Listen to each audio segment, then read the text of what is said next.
বছরের প্রথম দিনে বেসরকারি বাস ও মোটর ভ্যানের মুখোমুখি সংঘর্ষে মৃত্যু হল তিনজনের। দুজনের মৃত্যুর পর আশঙ্কাজনক অবস্থায় একজনকে নিয়ে যাওয়া হয় শক্তিনগর জেলা হাসপাতালে। হাসপাতালে নিয়ে যাওয়ার পথে মৃত্যু হয় আরও একজনের।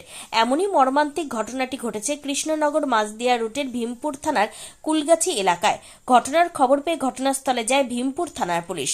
পুলিশ সূত্রে জানা যায়, মাঝদিয়ার থেকে কৃষ্ণনগরের দিকে যাচ্ছিল একটি যাত্রী বোঝাই বেসরকারি বাস। হঠাৎই কুলগাছির কাছে একটি মোটর ভ্যানের সাথে মুখোমুখি সংঘর্ষ হয়। ওই মোটর ভ্যানের চালক সহ তিনজন ছিল বলে জানা যায়। ঘটনাস্থলে মোটর ভ্যানে থাকা দুজনের মৃত্যু হয় ও অপরজন গুরুতর জখম হয়।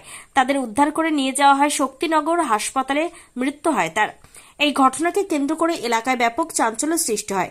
ঘটনার পর বাসটিকে আটক করা গেলেও চালক পলাতক। আগে আমি এইখানে দেখতে পেলাম যে বাস আর আপনাদের ইঞ্জিন ভ্যান এই দুটো সংঘর্ষ হয়। এবারটা যখন এই তিনটে একসাথে পড়ে তো তখন ড্রাইভার ওনার পালিয়ে যায়, কিন্তু এখন যা অবস্থা দুজন জায়গায় স্পট ডেড, আরেকজনের মানে একদম মানে উনি বাঁচবে কিনা বলা মুশকিল।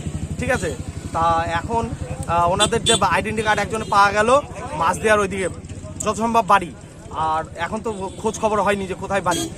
এই অবধি আমাদের কাছে খবর রয়েছে আইডেন্টি কার্ডে। আচ্ছা, আপনার নাম? আমার নাম বাপি রায়।